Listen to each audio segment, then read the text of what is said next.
So there's a big storm coming to Florida, North Florida, to the Panhandle. And the first thing to do to get ready for a storm is to stay calm. So I'm going to do my yoga, martial arts, meditation routine. And I'm going to live stream it right now.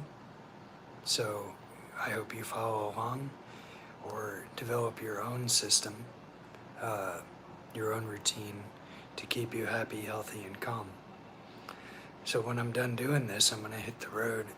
I'm going to do some shopping for hurricane preparedness, get some supplies, some wet wipes, canned food, raw food like salad, fruits and veggies, protein.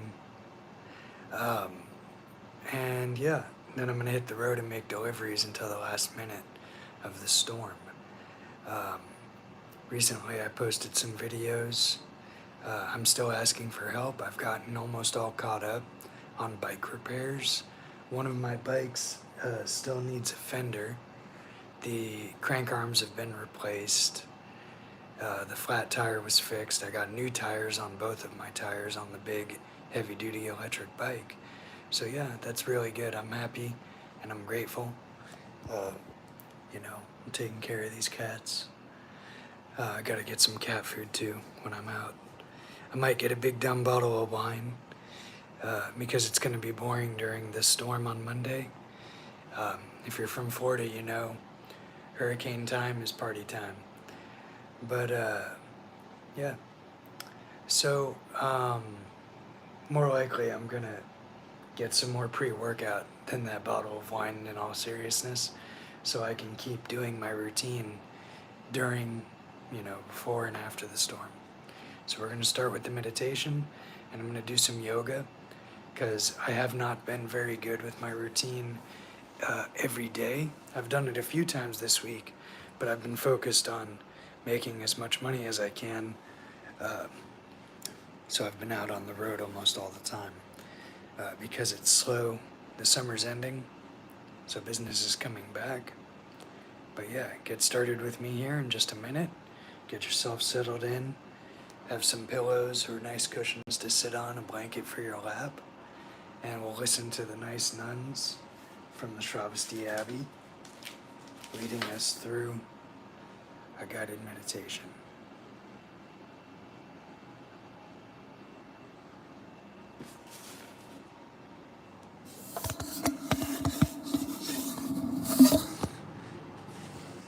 I use this foam roller to hold up my phone while I'm doing this. So for those just tuning in, we're about to do meditation, yoga, and martial arts. Probably the long version of the practice today, because I gotta burn off a lot of tension.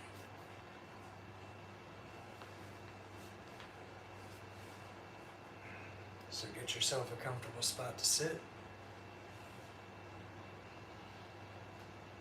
And we'll listen to the guided meditation together.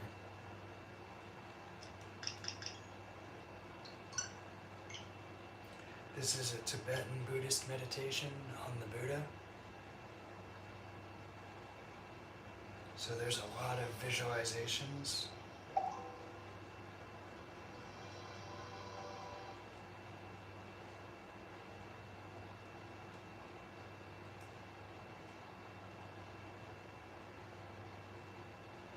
Here we go.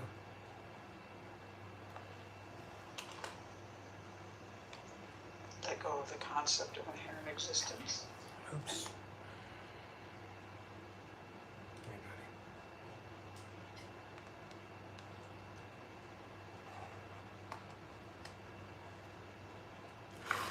We do the practices with this aspiration to be a benefit to beings,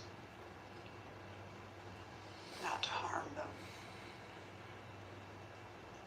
to benefit them, and in our understanding, the best benefit is to actually, for beings to be liberated from cyclic existence, and we aim to become Buddhas in order to help beings to be free in this way.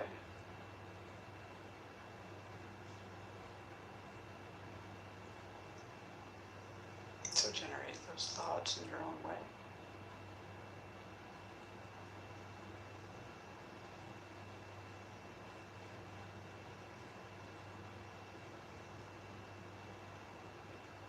So Venerable Children has laid out the sadhana for us, helping us to generate these various mind states. And she starts by having us think about all of our potential,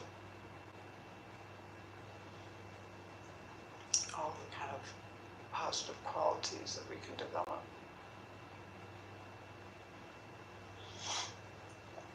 Infinite love, compassion, wisdom, skillful means.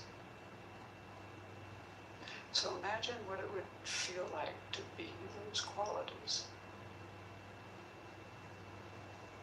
Just let yourself be love, be wisdom.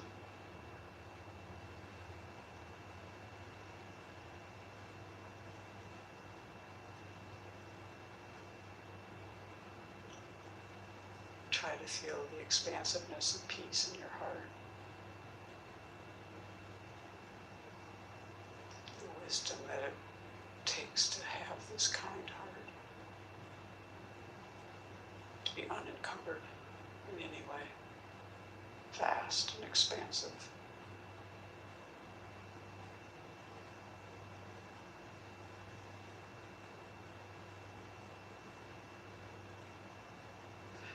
Take in everything that's happening in this world, reaching out to every being, human and otherwise, to benefit each one.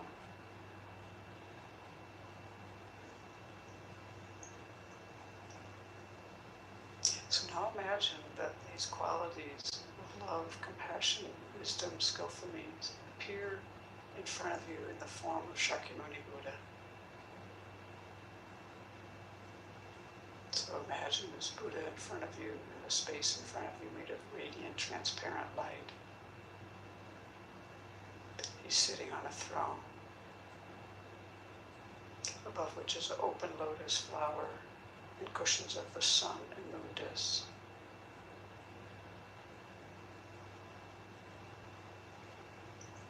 This entire visualization is made of radiant, transparent light.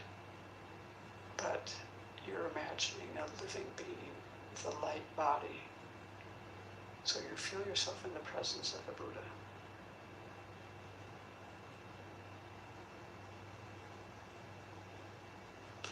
The Buddha's body is golden in color. He wears the robes of a monastic. His right hand, with the palm down, rests on his right knee. And the earth touching mudra. His left hand is in his lap holding a bowl of nectar. And this nectar is the medicine to cure our afflictions and all of our hindrances. And the Buddha's face is very beautiful. You can look at the Buddha's eyes. He's smiling, his eyes are smiling. He's looking at you with total acceptance. And as he looks at you, he's also encompassing all sentient beings.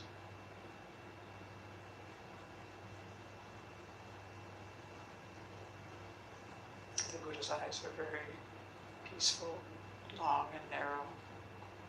His lips are red and his earlobes are long. Imagine rays of light radiating from every pore of the Buddha's body. This golden light going out to all the parts of the universe, touching beings, carrying miniature Buddhas to help beings.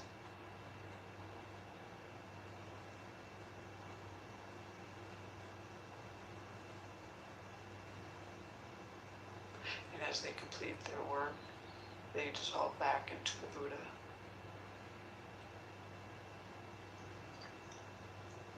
The Buddha is surrounded by the entire lineage of spiritual teachers, all the meditational deities, innumerable other Buddhas, Bodhisattvas, Arhats, Dakas, Dakinis, Dharma protectors.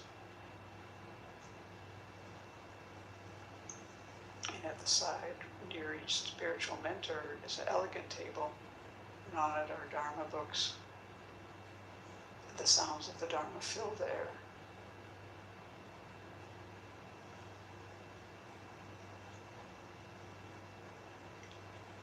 And they're all so happy that we're here doing this together. Imagine their minds just blissful and peaceful, gazing at all sentient beings. So you imagine that actually you are surrounded by all sentient beings in human form. Your mother of this life is on your left. Your father of this life is on your right.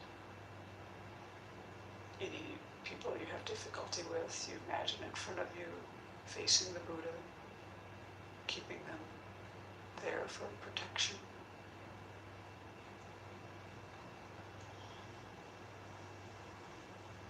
Family and friends are nearby. Countless strangers fill the space around you. And all of us are looking to the Buddha for guidance.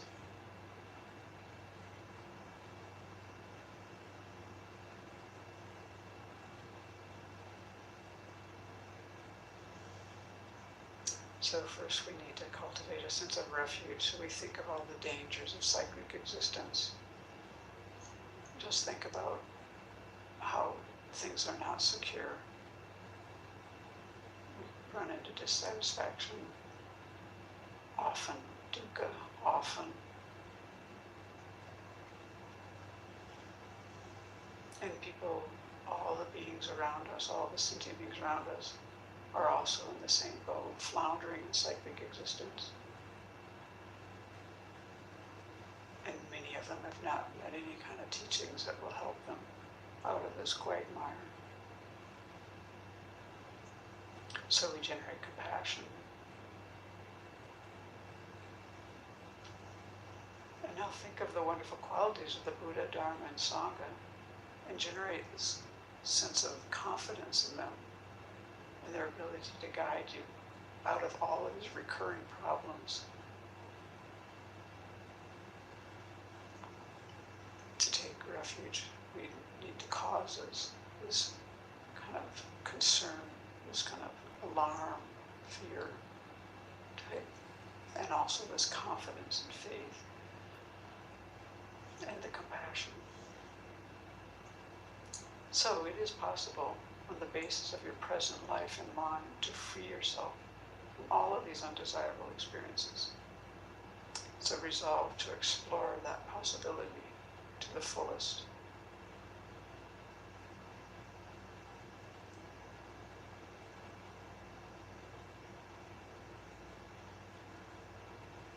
Feel great trust and confidence in the three jewels, and open your heart to rely upon them to guide you and others from all of these difficulties of cyclic existence and bring us to the peace, liberation, full awakening. So as we do these refuge verses, starting here, now we're on the top of page 21, we'll be taking refuge in the Buddha, and we imagine actually leading all of the sentient beings around us and going for refuge. And we visualize white, radiant light flowing from all of the Buddhas, the spiritual mentors, the Bodhisattvas, all of these holy beings flowing into us and all the beings around us. And this light completely purifies all of our destructive karmic imprints and afflictions. And it also brings all the realizations of the path. So put your hands in prayer position. Namo Guruvya. Namo Buddhaya. Namo Dharmaya. Namo Sanghaya. Namo Guruvya. Namo Buddhaya.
Nama Sangaya. Namo Guruvya. Namo Buddhaya. Namo Dhammaya. Nama Sangaya. Namo Guruvya. Namo Buddhaya. Namo Dhammaya. Nama Sangaya. Namo Guruvya. Namo Buddhaya. Namo Dhammaya. Nama Sangaya.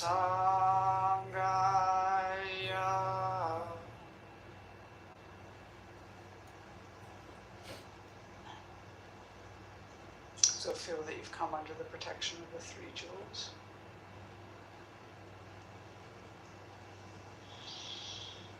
And now we turn our thoughts to others and think about how much we depend on other beings for everything that we have, everything we know, everything we use, everything we enjoy.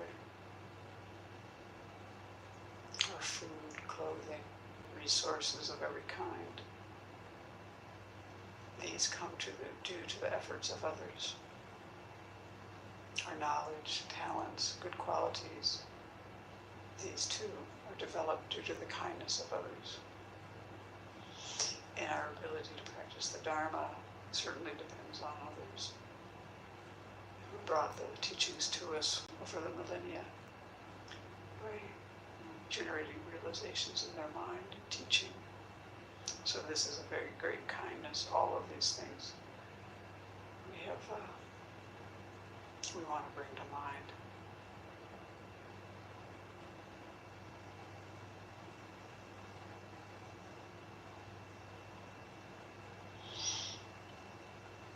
Our innermost wish is to be free from suffering. And this is the case for everyone else as well.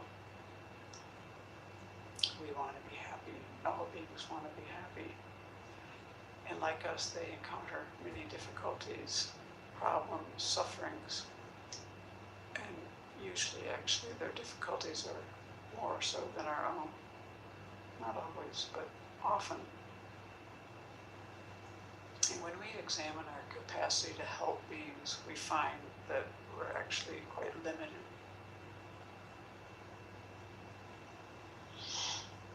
And we know from our practice that if we can reduce our anger, our attachment, our ignorance, our various faults, and if we can increase all of our good qualities, we're really going to be in a position to benefit beings. Imagine if we had just this generous heart, gives so easily, takes delight in giving, the kind of ethics that doesn't harm, has that just ingrained fortitude, loving kindness, compassion, wisdom, we'll be in excellent position to help beings by having our good qualities developed. And if we develop them fully, like a Buddha does, then we'll be able to be of the greatest benefit to beings. So we generate this altruistic intention in order to be able to benefit beings most effectively. So as we take refuge and generate bodhicitta, imagine the light is flowing into you from all of these Buddhas and holy beings. And it's flowing into you and all the sentient beings around you.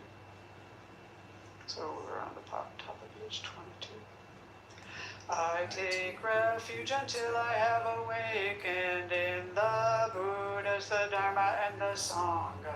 By the merit I create by engaging in generosity and the other far-reaching practices, may I attain Buddhahood in order to benefit all sentient beings. I take refuge until I have awakened in the Buddha, the Dharma, and the Sangha.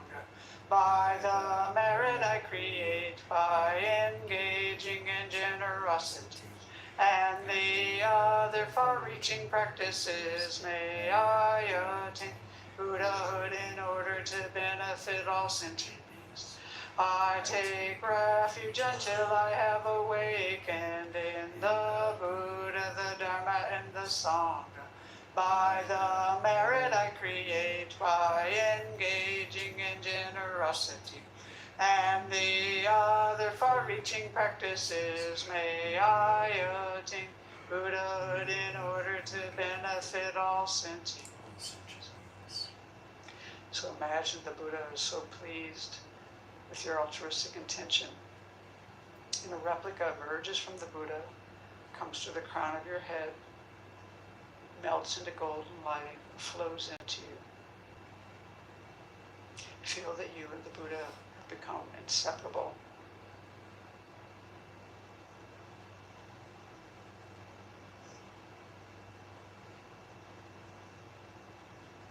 Feel very close to the Buddha and allow your mind to be transformed and inspired.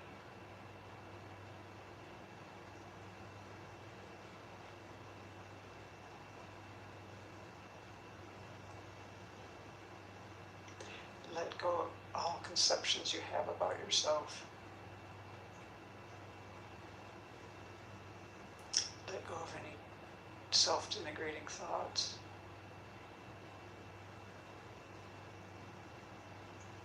Let go of the concept of inherent existence and meditate on emptiness.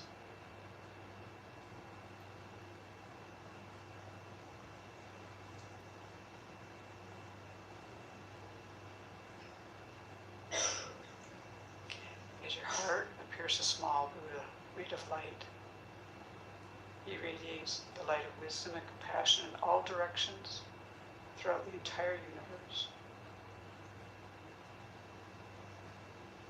And this light transforms all sentient beings into Buddhas and all environments into pure lands, which are places where all the circumstances are conducive to practicing the Dharma and generating realizations.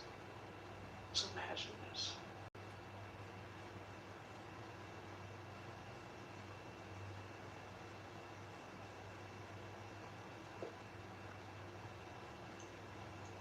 You've transformed all sentient beings into Buddhas and all environments into pure lands. In your imagination, well, why hasn't this become a reality?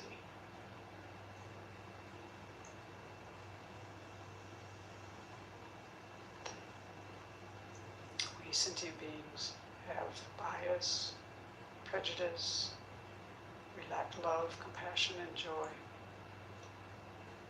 So now we want to wish ourselves and others to have all of these qualities. So we contemplate the four immeasurables. We do this to reinforce our own felt experience of love, compassion, joy, and equanimity for everyone. Friends, strangers, enemies, relatives, people you don't like, people you don't trust, anyone, everyone. So as we say these four immeasurables, you want to listen to yourself say the words and contemplate as you recite. We'll pause between each of the four. May all sentient beings have happiness and its causes.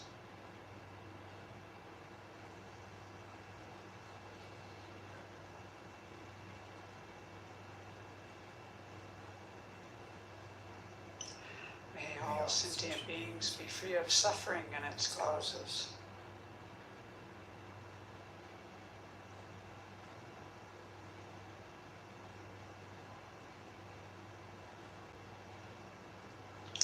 sentient beings not be separated from sorrowless bliss.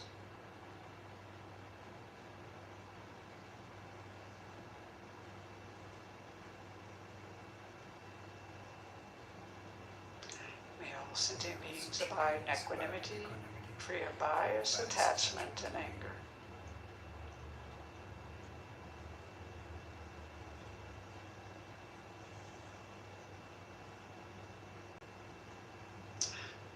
So, in order to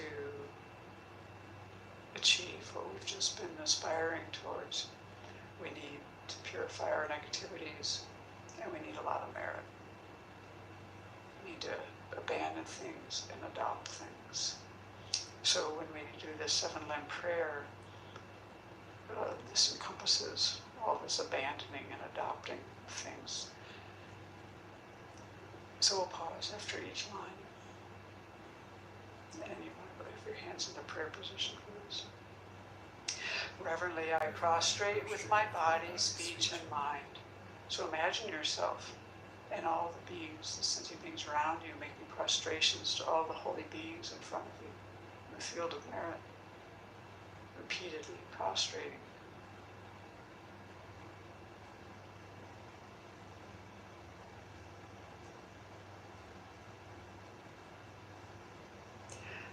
And present clouds of every type of offering, actual and mentally transformed. So imagine offering everything beautiful to the Buddha and all the holy beings. You can fill the sky with offerings. Make it very lovely and beautiful. You can think of flowers and fields and just everything that you love. Offer to all the holy beings. You can do this repeatedly.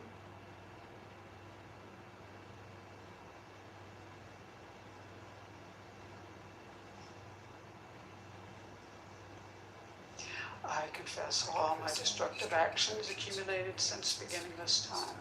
So now we do like a glance meditation of the 4 opponent powers. So for this, bring to mind something that you wish to purify, some fault or mistake. Bring it clearly to mind and generate regret for that.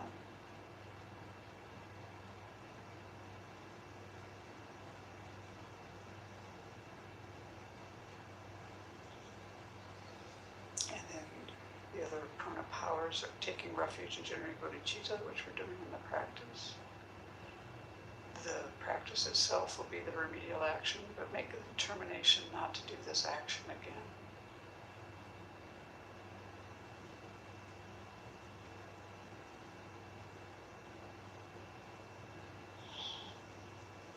And rejoice in the virtues of all holy and ordinary beings. So think of common sentient beings like ourselves, the holy beings, and delight and rejoice in all of the virtue created by any kind of being. Let go of any jealousy, envy, and just rejoice in the goodness in the world.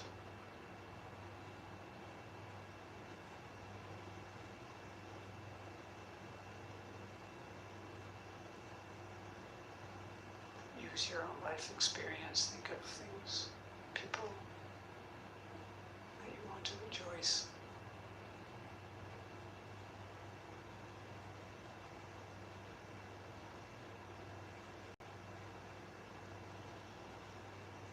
And then the next verse.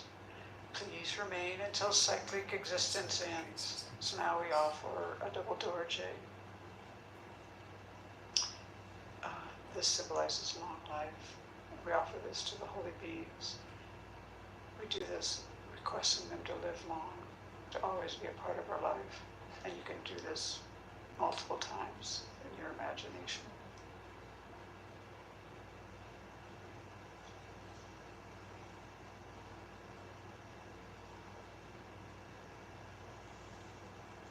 And then the next verse.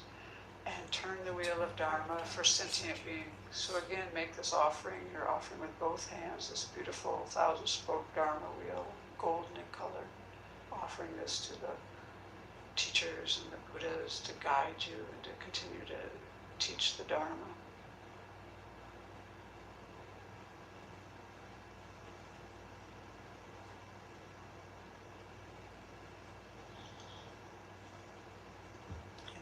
seventh hymn.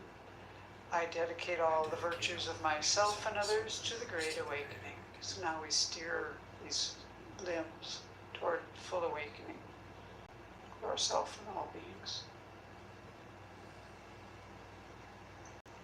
And now we'll offer the mandala.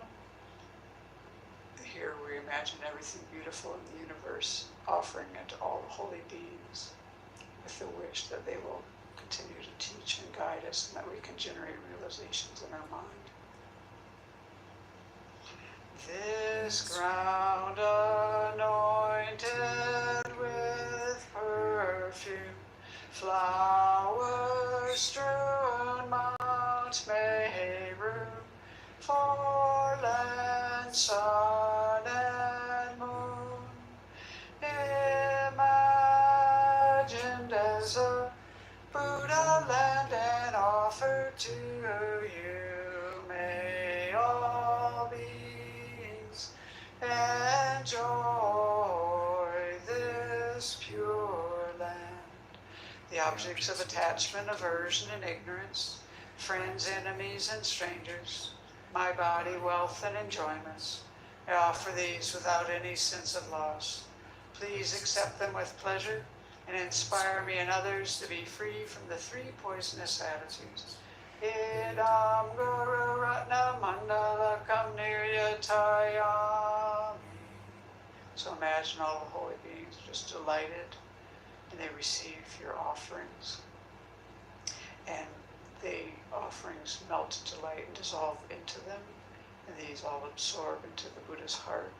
And then immediately he radiates light back to you, filling your body and mind. And this light inspires you to accomplish the path to full awakening.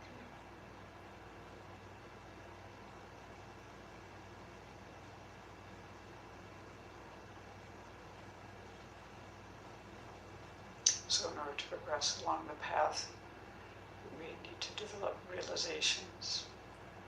And in order to do this, we need the inspiration of the lineage of spiritual mentors, especially your principal teacher or your root guru, who is the one who has touched your heart deeply. If you don't have a specific teacher, just think about Shakyamuni Buddha, or maybe you have a connection in your mind with his holiness. And we make this request, page 25. Glorious and precious root guru, sit upon the lotus and moon seat on my come, guiding me with your great kindness. Bestow upon me the attainments of your body, speech, and mind. And so then, at this point, you imagine that a replica of your teacher in the aspect of the Buddha emerges from the Buddha in front of you. And it comes to sit on a lotus and moon disc on the crown of your head, facing the same direction as you. So then this Buddha on the crown of your head is going to act as an advocate for you to request inspiration from the entire field of merit as we continue with the request. And we're doing the long one on page 26. Buddha, unequal teacher and guide, venerable protector Maitreya, successor, superior Sangha prophesied by Buddha, to you three Buddhas and Bodhisattvas I make request.